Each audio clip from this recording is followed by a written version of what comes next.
For the 10th time, her name flashed across his phone. Isabella. With a contemptuous swipe of his thumb, Damien Blackwood silenced the call. His focus cemented on the presentation before him. He was on the verge of the biggest deal of his life, a multi-billion-dollar partnership that would catapult Blackwood Corp into the stratosphere. He couldn't be bothered with his wife's trivialities, what the housekeeper needed, or a problem with the caterer for one of her charity luncheons. He saw her as a beautiful, quiet accessory to his life, a masterpiece he'd acquired but rarely stopped to admire. He believed he was securing his future in that boardroom, never imagining that the woman he was so carelessly ignoring held the absolute power to shatter his world with a single sentence. What happens when the world's most underestimated wife decides she's done being invisible? The silence in the penthouse was a living entity. It breathed in the vast, empty spaces between the minimalist Italian furniture and clung to the cold floor-to-ceiling windows that overlooked Central Park. For Isabella Rossi Blackwood, this silence was the soundtrack of her marriage. It was a silence paid for by her husband's relentless ambition, a quiet curated by a staff she rarely saw, and a loneliness she had learned to wear like a bespoke Chanel jacket, impeccably tailored and hiding everything underneath. She held her phone, the screen dark, her reflection looking back at her. Her call log showed 11 attempts to reach her husband, Damien. 11 calls sent into the void. Each one had been more urgent than the last. She had started the day with a simple text. Damien, I need to speak with you urgently. It's about my grandfather. No reply. An hour later, she called. The call went to voicemail after 2 rings, a clear, deliberate rejection. She tried again. Same result. Her calls became more frantic as the morning wore on. The news from the family estate in Geneva wasn't just bad. It was seismic. It was a world-altering event that required her, and by extension, her husband, to act. But Damien was unreachable, cocooned in the world that mattered to him, the world of power, money, and prestige. Inside the glass-walled conference room of Blackwood Corp, Damien was at the peak of his power. He paced before a holographic display, his custom Tom Ford suit fitting him like a second skin. His voice was a low, confident baritone, mesmerizing the investors from a Japanese tech conglomerate. Blackwood Corp doesn't just build smart cities, he declared, his hand slicing through the air. We build the future of human interaction. We are on the precipice of securing a revolutionary energy patent. But to do that, we need a partner with vision. A partner with legacy. His phone buzzed on the polished mahogany table. Isabella. Chloe Sterling, his sharp, ambitious vice president, noticed his glance. Her red dress was a slash of color in the otherwise monochromatic room. Everything all right, Damien? She murmured her voice, just for him. He waved a dismissive hand, not breaking eye contact with the lead investor. Just my wife. Probably a crisis over the color of the new hydrangeas for the garden. Chloe's lips curved into a smirk. She had always viewed Isabella as a relic, a beautiful but useless artifact from an older world. She was the one who worked alongside Damien, who understood the pressure, the kill or be killed nature of their business. Isabella, in her eyes, was just the woman who planned his dinner parties. Some of us deal with empires, others with flower beds. Chloe whispered her comment, a drop of poison meant to bond them together in their shared superiority. Damien's chest puffed out slightly. He loved that. He loved being seen as the man who dealt in empires. It was the identity he had constructed for himself brick by painstaking brick. He had come from nothing, a scholarship kid who'd clawed his way to the top. He had married Isabella Rossi 7 years ago, enchanted by her quiet grace and the aura of old-world European class that clung to her. He hadn't known the extent of her family's wealth. The Rossi name was respected, but notoriously private. He just knew she was the perfect, elegant piece to complete the picture of Damien Blackwood, the self-made titan. He had provided her with a life of unimaginable luxury. What could she possibly need from him so urgently? Whatever it was, it couldn't be more important than this deal. Nothing was more important than this deal. This deal was his ticket to the inner circle, the rarefied air inhabited by the Rockefellers and the Vanderbilts of the modern age. And the key to that world was the Metropolitan Legacy Gala that evening. It wasn't just the biggest charity event of the year. It was a hunting ground. The gala was sponsored by the Ethelgard Foundation, a notoriously private and powerful philanthropic organization. For months, Damien had been trying to get a meeting with its leadership. The foundation was sitting on the very energy patent he needed, a revolutionary technology they had acquired, and were looking for the right corporate partner to develop. The head of the foundation was a complete enigma, known only by the initials AR. No one had ever seen them in public. Tonight, AR was rumored to be making their first public appearance. Securing even 5 minutes with this person would be the coup of a lifetime. It would validate everything he had ever worked for. He silenced his phone again, the vibration a minor annoyance, and turned his full charismatic attention back to the investors. Gentlemen, Blackwood Corp is not just an investment. It is a dynasty in the making. Back in the silent penthouse, Isabella put her phone down. The 11th call had been answered not by Damien, but by his voicemail. A cold, automated voice for a cold, automated life. She walked over to the window, her hand resting on the cool glass. The view of the city was dizzying, a concrete jungle of ambition and dreams. It was Damien's world. He had brought her here, installed her in this gilded cage, and then promptly forgotten she had wings. A tear, hot and sharp, traced a path down her cheek. It wasn't a tear of sadness, but of fury. The news from Geneva had settled in her bones, a heavy, cold weight. Her grandfather, Alessandro Rossi. The patriarch, the titan. The man who had built a quiet empire based on integrity and innovation had passed away that morning. He was the founder and silent chairman of the Ethelgard Foundation. His final letter to her, delivered by his solicitor via a secure channel, had been clear. With his passing, the full responsibility, the title of chairwoman and the control of its vast resources now fell to her. She was AR, Alessandra Rossi, the name she used in that world, a tribute to her grandfather. He had been preparing her for this her entire life, not with business lessons, but with lessons in character, in empathy, in seeing the value of people over profit. Her urgent calls to Damien hadn't been about a family tragedy in the abstract. They had been a final test, a final hope that the man she had married, the man she had once loved, would be her partner in this monumental transition. She had wanted to tell him to face this new chapter with him, but he hadn't answered. He had dismissed her grief, her inheritance, her entire identity as an inconvenience. She wiped the tear away with the back of her hand. Her expression hardened. The quiet, graceful wife was gone, replaced by the woman her grandfather had raised her to be. Damien wanted to meet the head of the Ethelgard Foundation. Fine.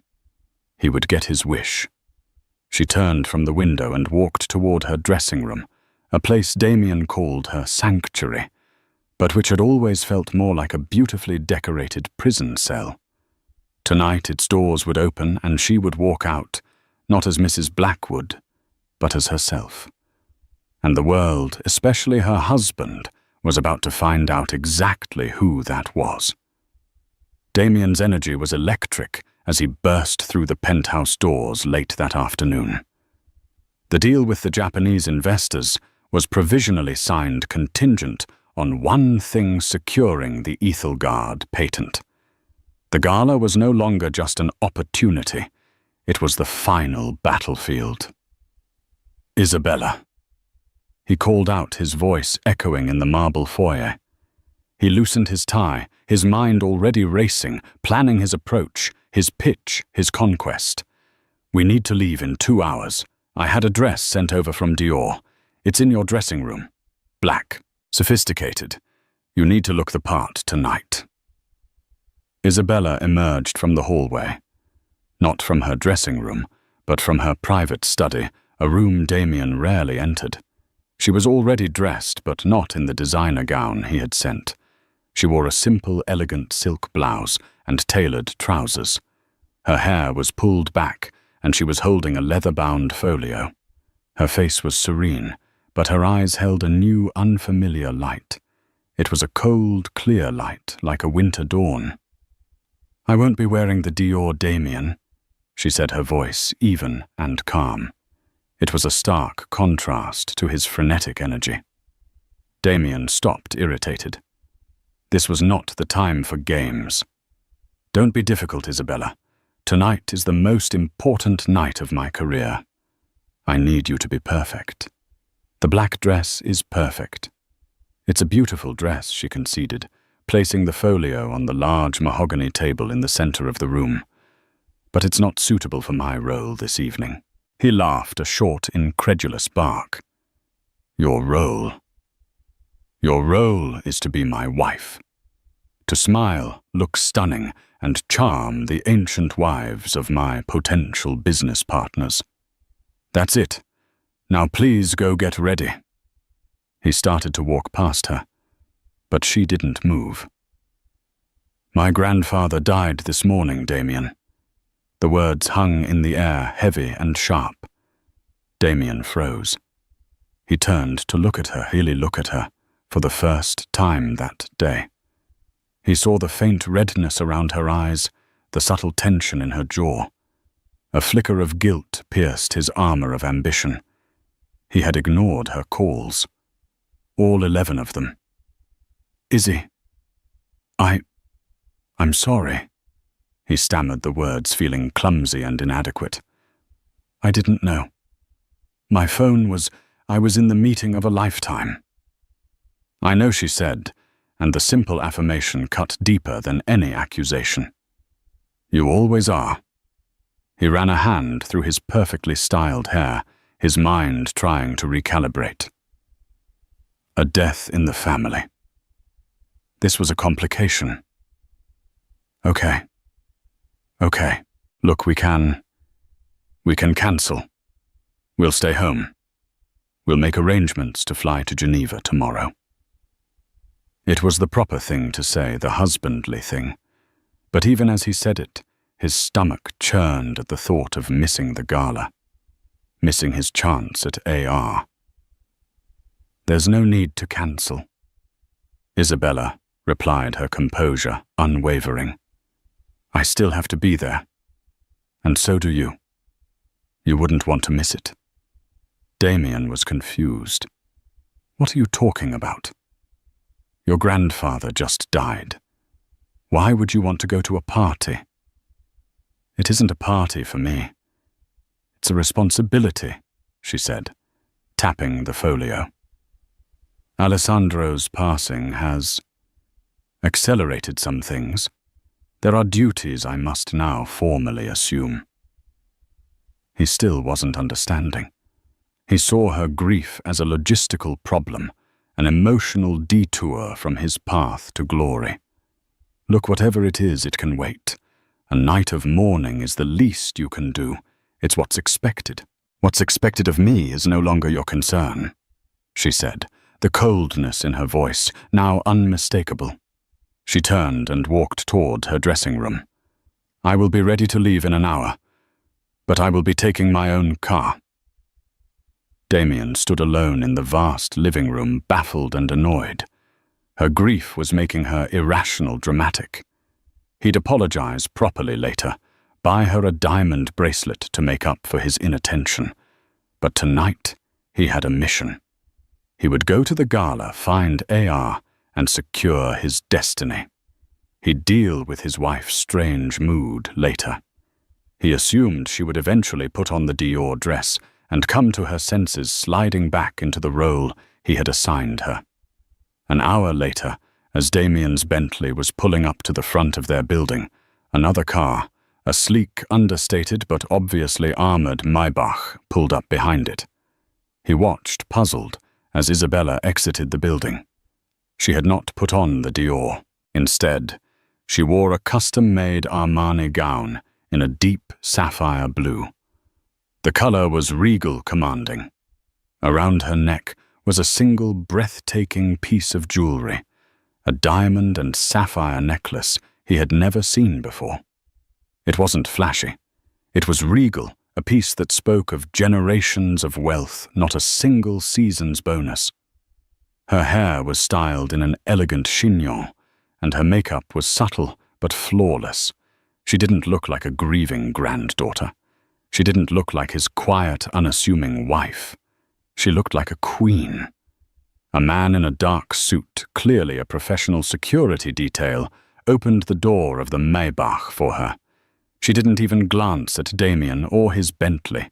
She simply got into her car, and it pulled away smoothly into the Manhattan traffic, heading downtown.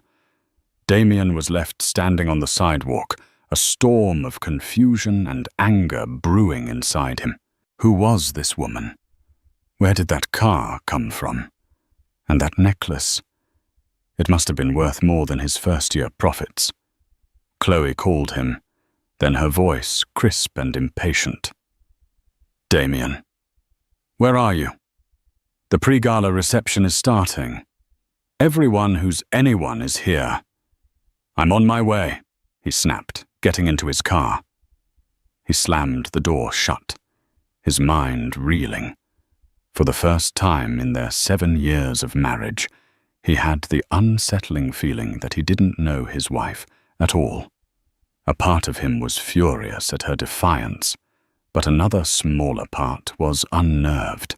It was the feeling a chess player gets when his opponent makes a move so unexpected, so outside the known rules of the game, that he realizes he might not be playing against a novice after all. He pushed the thought aside. He had more important things to worry about. He had to find AR. His entire future depended on it. The Carlisle Hotel was transformed. A river of black-tie guests flowed up the grand staircase, their diamonds and laughter echoing in the gilded hall. This was Damien's natural habitat. He moved through the crowd with the predatory grace of a shark, a glass of champagne in one hand, his eyes scanning, assessing hunting. Chloe, a vision in emerald green, was at his side. The CEO of Omnicorp is by the bar, she murmured. And I saw Jacob Stern, the private equity king, talking to a senator near the terrace. The target, however, is nowhere to be seen. The target was AR. The whispers about the head of the Ethelgard Foundation were everywhere. Some said AR was a reclusive tech billionaire who had cashed out and turned to philanthropy. Others whispered it was an old European aristocrat. The mystery only added to the Foundation's allure. Its sponsorship of the gala was a statement of immense power. They'll be here, Damien said, his confidence a carefully constructed facade. Isabella's dramatic exit had shaken him more than he cared to admit. Someone this powerful doesn't sponsor an event like this and not show up. They'll make an entrance. He saw a few familiar faces, rivals he'd bested, allies he'd cultivated.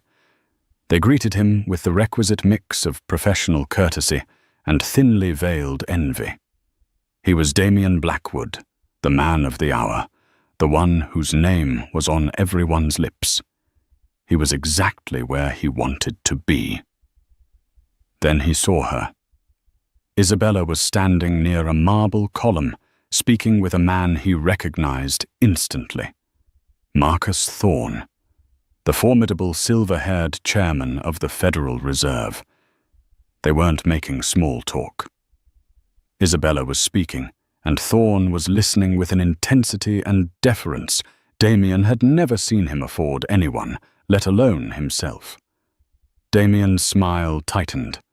What was she doing talking to Marcus Thorne? He started towards them, a possessive proprietary anger rising in him. Chloe put a hand on his arm. "Careful, Damien," she warned. "Don't make a scene. People are watching." He brushed her off. He was her husband. He had every right. As he approached, he saw Isabella laugh at something Thorne said.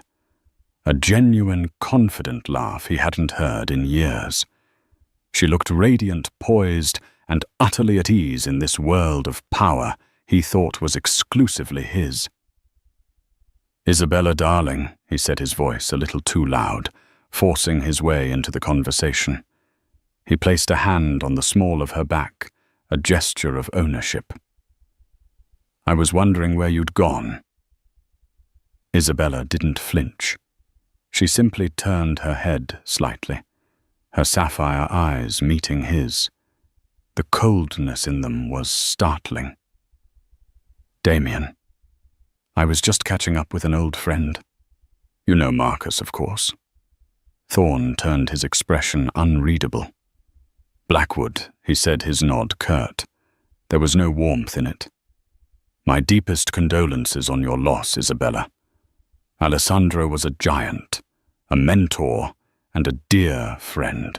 The world is poorer for his absence." Damien was stunned into silence. Marcus Thorne knew Isabella's grandfather, knew him well enough to call him a mentor. "Thank you, Marcus," Isabella said, her voice warm for the first time that evening. "He always spoke very highly of you." Damien felt like an intruder at his own party. He tried to recover, to assert his place. "Yes, a terrible loss. We're all devastated. I was just telling Isabella she shouldn't have come tonight, but she insisted on being brave." He tried to frame it as her emotional whim, painting himself as the concerned husband. Isabella's smile was thin and sharp as a razor's edge. "Bravery has nothing to do with it. Some duties can't be postponed." She turned her back on Damien, returning her full attention to Thorne. "Marcus, we must discuss the Foundation's new arts endowment next week. My grandfather left some very specific instructions." The Ethelgard Foundation. The name hit Damien like a physical blow. He stared at his wife, at the impossible connection being drawn in front of him. No, it was impossible. A coincidence. She must be on one of the Foundation's junior boards, a position he'd probably secured for her years ago and forgotten about. A little charity work to keep the wives of important men busy. That had to be it. Thorne nodded. "Of course, Madam Chairwoman. My office will be at your disposal." Madam Chairwoman. The words echoed in the sudden roaring silence of Damien's mind. He felt the blood drain from his face. Chloe had come up behind him, having heard the entire exchange. Her perfectly made-up face was a mask of disbelief. Isabella finally turned to face them both. She looked at Damien, and for the first time, he saw a glimmer of what looked like pity in her eyes. "Damien, you look pale," she said, her voice devoid of all emotion. "Perhaps you should get some air." She then looked at Chloe, her gaze sweeping over the other woman from head to toe. It was not a jealous glare, but something far more chilling, a dismissal. It was the look one gives to a piece of furniture that is about to be replaced. Without another word, Isabella excused herself from Thorn and glided away into the crowd which seemed to part for her as if by magic. Heads turned. Whispers followed in her wake. She wasn't just another beautiful woman in a designer gown anymore. A palpable aura of power now surrounded her, an invisible current that Damien, for all his ambition, had never been able to generate. Chloe finally spoke, her voice a strained whisper. "What the hell was that, Madam Chairwoman?" "It's a mistake. It has to be." But Damien knew it wasn't. The pieces were slotting together in his mind with horrifying speed. The secrecy of her family. The calls he ignored. The Maybach. The necklace. Her strange confidence. Her words. "It's not suitable for my role this evening." He had spent months, poured millions into research and lobbying, trying to get the attention of the mysterious AR. He had fantasized about this meeting, about the moment he would finally stand face to face with the person who held the key to his empire. All this time he had been sleeping next to them. He had ignored their calls. He had told them what to wear. He had treated them like a decorative object. The room suddenly felt hot, suffocating. The champagne in his hand tasted like ash. He watched his wife across the room now in conversation with a senator and a tech CEO he'd been trying to meet for a year. They were all listening to her. She was the center of that universe, and he was on the outside looking in for the very first time. The hunter had just realized he was the prey. The hum of the crowd began to quiet as David Calloway, the city's beloved philanthropist and the evening's master of ceremonies, tapped the microphone on the grand stage.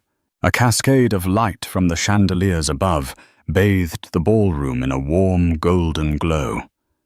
Damien stood frozen in place, a statue of dread amidst the sea of oblivious elites. Chloe was beside him. Her earlier confidence shattered, replaced by a nervous, predatory stillness. "Ladies and gentlemen, thank you all for being here tonight." Calloway's voice boomed rich and inviting. "Your generosity tonight will change the lives of thousands of children at the New York Children's Hospital. We have shattered all previous fundraising records, and that is thanks in no small part to the unprecedented, truly historic contribution of our main sponsor." A ripple of intrigued murmurs went through the room. This was the moment everyone had been waiting for. Damien's heart hammered against his ribs. He felt a desperate, insane hope that he had misunderstood everything, that it was all a bizarre, cruel coincidence, that Madam Chairwoman was an honorary title for some minor subcommittee. His entire world was balanced on the edge of a knife, and Calloway was about to let it drop. For years, the Ethelgard Foundation has operated with quiet dignity and profound impact, guided by the vision of its late founder, Alessandro Rossi. Calloway continued. The name Rossi hung in the air. A few people in the crowd who knew the connection turned to look at Isabella, who was now standing near the front of the stage, her posture one of perfect regal calm. Most, however, were still oblivious. Damien felt Chloe's sharp nails dig into his arm. "Rossi," she hissed. That Rossi Damien couldn't speak. His throat was dry, his mind a maelstrom of denial and terror. Alessandro was a force of nature, a man who believed that true wealth is measured not by what you accumulate, but by what you contribute. Calloway went on, his voice filled with genuine reverence. He shaped our world from the shadows, seeking no credit, only progress. Before he passed, he ensured his legacy would continue, placing his life's work into the hands of a successor he had been preparing since birth. A successor who has until now chosen to honor his tradition of privacy. Damien's eyes were locked on Isabella. She wasn't looking at the stage. She was looking directly at him. Her expression was not triumphant, not angry, not sad. It was empty. It was the look of a judge who had already passed sentence. In that moment he saw the full scope of his catastrophic miscalculation. He hadn't just neglected his wife, he had disdained a monarch without realizing she wore a crown. The leadership of the Ethelgard Foundation is a closely guarded secret, Calloway said, leaning closer to the microphone, his voice dropping conspiratorially. The visionary leader known to the world only as AR is in this room tonight. They have decided that this evening, in honor of Alessandro's memory, and to launch the Foundation's most ambitious initiative, yet it is time to step into the light. The air in the ballroom was thick with anticipation. Phones were being subtly raised. The press, cordoned off at the back, surged forward against the velvet ropes. Damien felt a cold sweat bead on his forehead. He wanted to run, to disappear, but his feet were bolted to the floor. This was his nightmare, and he was the star of it. He thought of the morning of the 11 missed calls. He thought of his condescending tone, his casual dismissal. Probably a crisis over the color of the new hydrangeas. The memory made him physically sick. She hadn't been calling about flowers. She had been grieving the loss of her grandfather. She had been stepping into the role of one of the most powerful people in the world. And she had reached out to him, her husband. And he had sent her to voicemail. "It is my distinct honor." Calloway's voice swelled, filling every corner of the vast room, to introduce to you for the very first time the mind behind the mission, the heart of the Foundation, and the guardian of Alessandro Rossi's legacy. Ladies and gentlemen, please welcome the chairwoman of the Ethelgard Foundation. Damien shut his eyes. He couldn't bear to see it. He could only hear the name that would detonate his life. Mrs. Isabella Rossi Blackwood. For a single drawn-out second, the world stopped. A collective intake of breath seemed to suck the very air from the ballroom. Then a wave of stunned silence, so absolute and profound that the clinking of a single ice cube in a distant glass sounded like a gunshot. Damien's eyes snapped open. It was real. The nightmare was real. Every head in the room, hundreds of them, swiveled in unison. First, they looked towards the stage, then as if pulled by an invisible string, they turned towards him. They were looking for his reaction. He was part of the spectacle.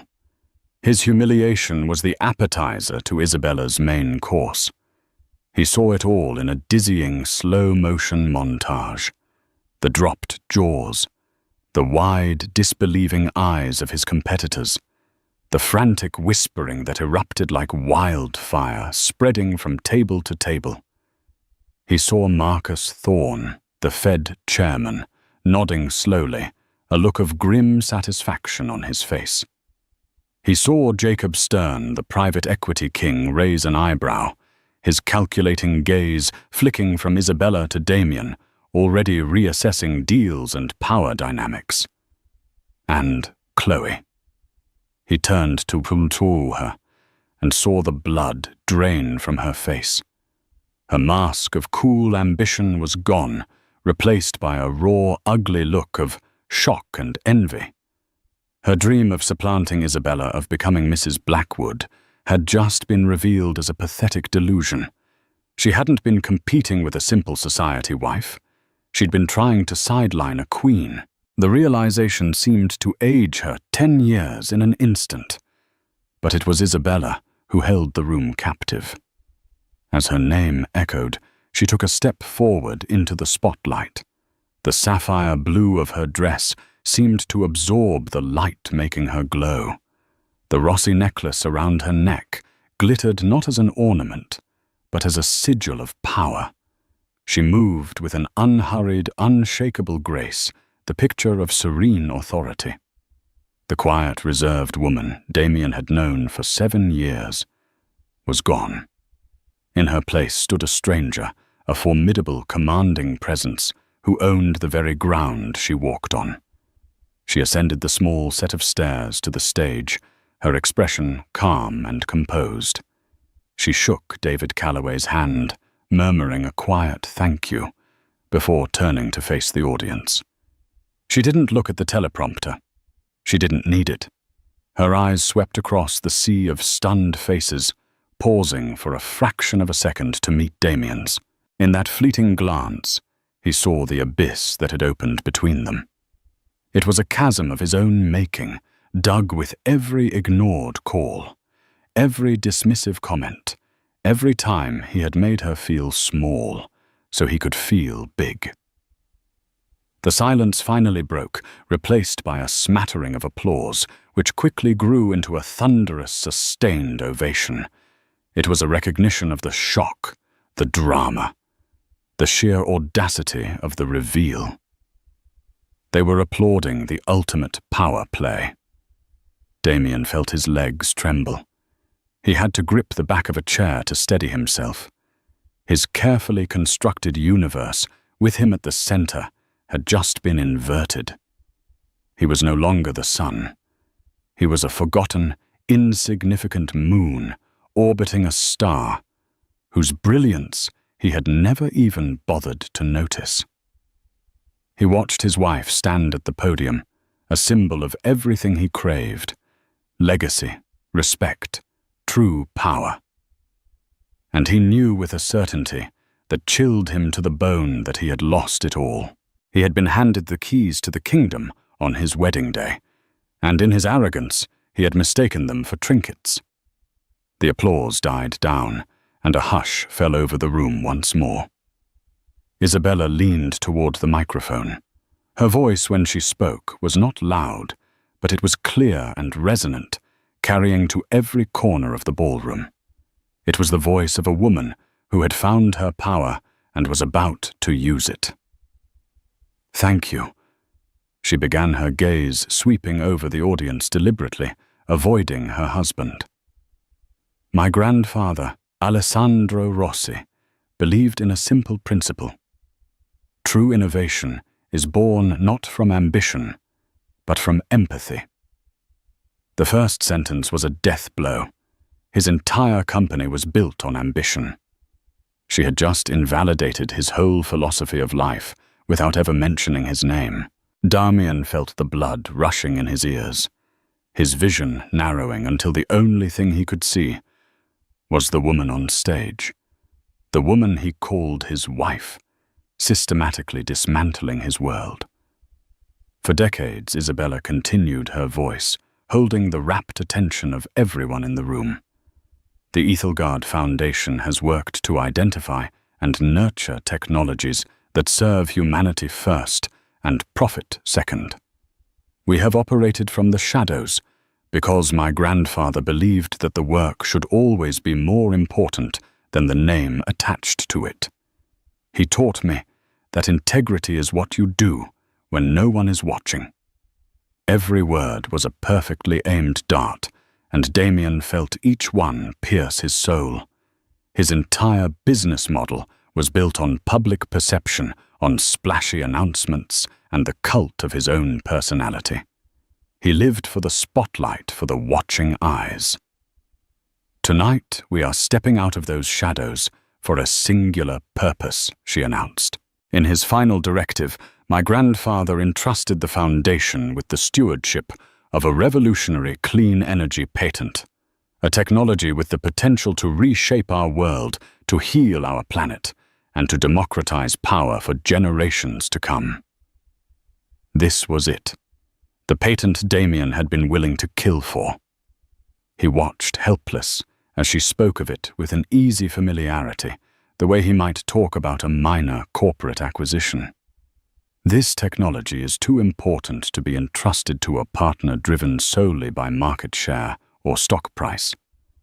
Isabella declared, her gaze now sweeping across the CEOs and investors in the room. It requires a partner whose values align with our own. A partner who understands that legacy is not about the buildings you erect, but the foundations you lay for others. A partner who listens, who respects and who values partnership, not as a means to an end, but as a sacred trust. The subtext was so loud, it was practically a scream. She was talking about him. She was telling the entire world, everyone he had ever wanted to impress, that he was unworthy. She was not just rejecting his business. She was dissecting his character and finding it wanting on a global stage. She then announced the Foundation's plan. They would not be selling the patent to a single corporation. Instead, they were opening a multi-billion-dollar innovation grant, inviting companies from around the world to collaborate in an open-source development initiative. She was effectively taking the prize off the table and giving it to the world, making Damien's cutthroat pursuit of it seem greedy and small-minded. Her speech ended with a tribute to her grandfather, her voice softening for the first time with genuine emotion. When she finished, the ballroom erupted. The applause was deafening, a genuine roaring tribute to her vision and power. As she stepped down from the stage, she was immediately swarmed. Marcus Thorne was the first to reach her, followed by a dozen of the most powerful people in the city, all clamoring for a moment of her time. Their business cards extended like offerings. Damien was an island in the middle of the chaos. People who had been fawning over him an hour ago now gave him a wide berth, their eyes filled with a mixture of pity and morbid curiosity. He had become a pariah in his own kingdom. Chloe had already vanished. She knew a sinking ship when she saw one. He had to get to her. He pushed through the crowd, his apologies and excuses ignored. He finally broke through the circle of admirers and stood before his wife. "Isabella," he said, his voice hoarse. She turned to him, her face an unreadable mask. The powerful people around her fell silent, sensing the impending drama. "We need to talk," he pleaded, his voice low and urgent. "In private." "We have nothing to talk about, Damien," she replied, her voice as cold as glacial ice. "You made your position perfectly clear this morning. 11 times. The public shaming was brutal. A few people nearby winced.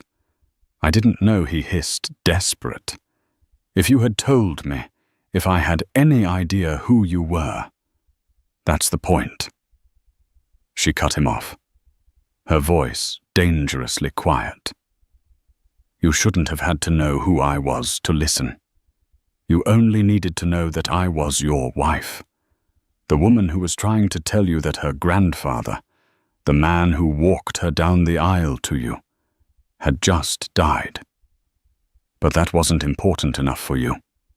The deal was, your ambition was." The truth of her words hit him with the force of a physical blow. It wasn't about the money or the power he had missed out on.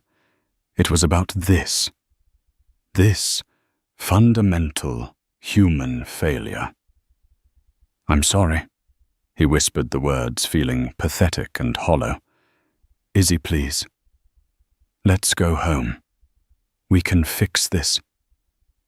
She gave a small, humorless laugh. "Fix this, Damien. You don't fix a shattered vase. You just sweep up the pieces. And you," she said, her eyes boring into his, "are no longer welcome in my home." She turned her back on him, then giving her full attention to Marcus Thorne, dismissing him as completely and utterly as he had dismissed her calls. The circle of power closed around her, pushing Damien out, leaving him utterly and completely alone in the center of the crowded room. His empire and his marriage turning to dust around him. The fallout was not a wave, but a tsunami. It began the moment Damien stumbled out of the Carlisle, the echoes of applause for his wife, a roaring torment in his ears. The usual phalanx of paparazzi and society reporters paid him no mind, their lenses and questions, all aimed at the hotel's grand entrance, waiting for another glimpse of the woman who had just redrawn the city's entire power map. Damien Blackwood, the man who lived for the camera's flash, had become invisible. His driver, a man who typically leaped out to open the door, simply watched him approach, his expression a careful blank. The ride back to the penthouse was a journey through a silent personal hell, the city lights blurring into streaks of condemnation against the tinted windows. When he arrived, the cavernous apartment felt different. The silence that had once been a symbol of his sterile control was now accusatory, amplifying his solitude. He walked through the marble halls, his footsteps echoing like a judge's gavel. He went to Isabella's dressing room, a space he had always considered a frivolous indulgence. He saw the black Dior gown he had sent for her, still hanging in its garment bag. It looked like a funeral shroud. On the vanity table, a single object was placed in the center, her wedding ring. Next to it was the simple gold band he had given her.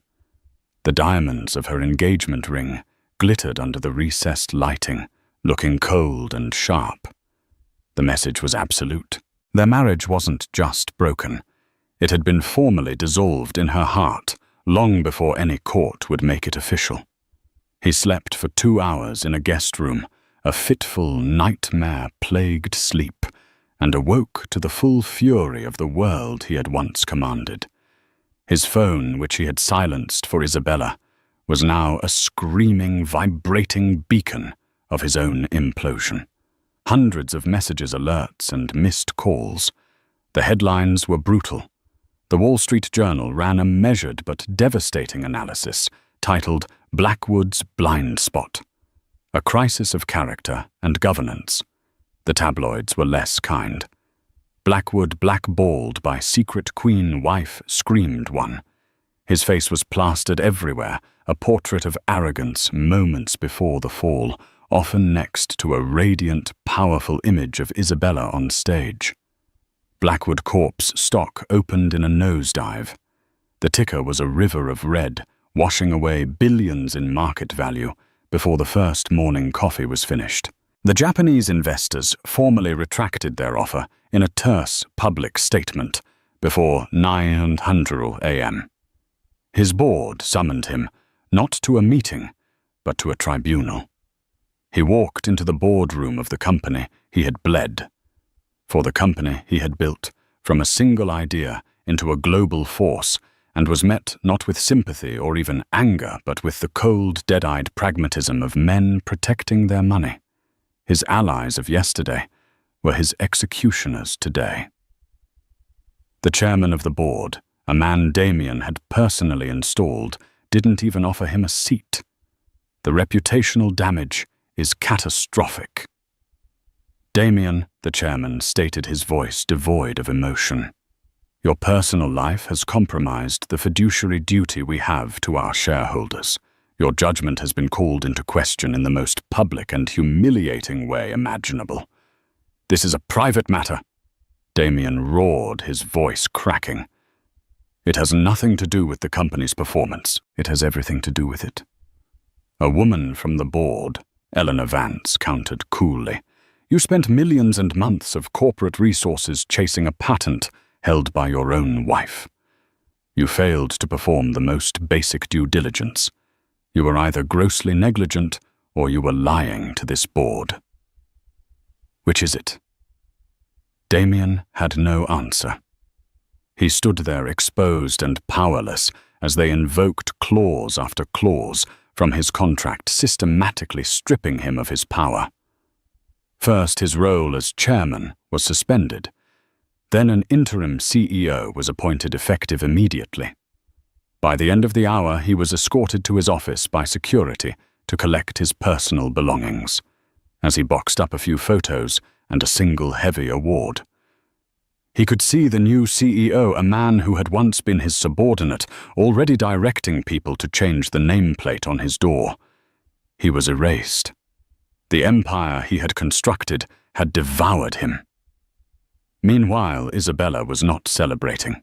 She had spent the night after the gala in a quiet suite at the plaza, a location her security team had prepared weeks in advance. She had known this confrontation was a possibility, a final terrible option if Damien proved himself to be the man she feared he had become. Her first call was not to her lawyers, but to the New York Children's Hospital, authorizing an immediate wire transfer of the gala's proceeds, plus a supplemental anonymous donation from her personal accounts that doubled the total. Her second call was to the head of her family's estate in Geneva to begin making arrangements for her grandfather's memorial. Her grief for Alessandro was a deep, steady ache, but it was now interwoven with a new grief for her marriage. She had loved Damien, or at least the man she believed him to be, the ambitious, driven young man who had seemed so full of promise. But she now understood that his ambition wasn't a fire that built things. It was a black hole that consumed them. It had consumed their love, his integrity, and finally his own creation. In the months that followed, their worlds diverged so completely, it was as if they had lived on different planets all along. Damien became a ghost. He holed up in a 5-star hotel, living off his severance package, a gilded prison, where he could watch the world move on without him. He'd spend his days in a bitter alcohol-fueled haze, flipping through channels only to be confronted by Isabella's image. There she was, meeting with the UN Secretary General. There she was on the cover of Time magazine, lauded as a New Age philanthropist, reinventing the rules. There she was announcing the first recipients of the Ethelgard Clean Energy Grant, a consortium of innovative startups, including one led by a brilliant young scientist Damien had arrogantly dismissed a year prior. His attempts to reconnect with his old life were met with polite, impenetrable walls. The friends who had once clamored for his invitations now had their secretaries inform him they were in a meeting. He was a social leper, a cautionary tale whispered at the very galas he once dominated. In the lonely, quiet hours of the night, the memory of the 11 missed calls would return to haunt him. He would see her name flashing on his screen, feel the phantom vibration in his hand, and remember the casual, contemptuous swipe of his thumb. It was the single most destructive act of his life, an act of such profound arrogance that it had cost him everything. He hadn't just lost a company or a fortune. He had lost the chance to stand beside a truly great woman, not as her master, but as her equal. The depth of that loss was an ocean, and he was drowning in it. Isabella, conversely, had never been more alive. She shed the Blackwood from her name as easily as a snake sheds its skin, becoming simply Isabella Rossi. She stepped into the role her grandfather had prepared her for, with a natural, commanding grace. She wasn't just a figurehead. She was a visionary. She traveled the world, her focus shifting from society galas to field sites for clean water projects and mobile health clinics. She spoke not in the empty corporate jargon Damien favored, but with a quiet intelligence and genuine empathy that moved people. She discovered a strength she never knew she possessed, a resilience forged in the lonely silence of her marriage. She learned that power wasn't about dominating a room, it was about inspiring it. Legacy wasn't your name on a building, it was the lives you changed for the better. The final divorce decree arrived for Damien on a cold Tuesday afternoon, delivered by a stoic courier. It was just a stack of papers, the legal codification of a reality he had been living for months. He signed them without reading, his hand steady. The rage had burned out, leaving only a hollowed-out landscape of regret. It was over. On that same day, Isabella was in her grandfather's old office overlooking Central Park. Her lawyer called with the news. She thanked him, her voice even. After hanging up, she didn't move for a long time. She looked out at the autumn leaves, a riot of gold and red against the grey sky. She felt a pang, a ghost of a memory of her and Damien walking through that same park years ago, when their future had seemed as bright and full of colour as the trees before her. A single tear traced a path down her cheek, not for the man he became, but for the man she had hoped he would be. Then the intercom on her desk buzzed. "Madam Chairwoman," her assistant's voice came through crisp and respectful. "The architects for the new research hospital are here to see you." Isabella wiped the tear away. The past was the past. Her grief had been honored, her accounts settled. The future was waiting. She had lost a husband who saw her as an accessory. But she had found her purpose. She had inherited an empire of wealth, but she had built an empire of self. "Send them in," she said, her voice filled with a calm, unshakable strength. "We have work to do." Isabella's journey from a silenced wife to a global force serves as a powerful reminder that the quietest people often have the most to say. Her story isn't just about revenge. It's about reclamation. It's about reclaiming her name, her power, and her voice from a world and a man that tried to render her invisible. She proved that true strength isn't about the noise you make or the attention you demand, but about the integrity you hold when no one is watching. Damien's empire was built on sand, on the fragile ego of one man. Hers is built on a foundation of purpose, a legacy that will outlive them all. Her story is a testament to the fact that underestimating someone can be the most expensive mistake you ever make. If Isabella's incredible story of transformation and justice inspired you, please show your support by hitting that like button. Share this video with someone who needs to be reminded of their own hidden strength.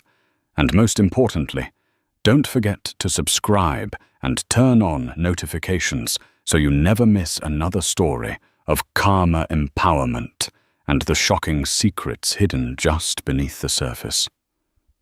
Thank you for listening.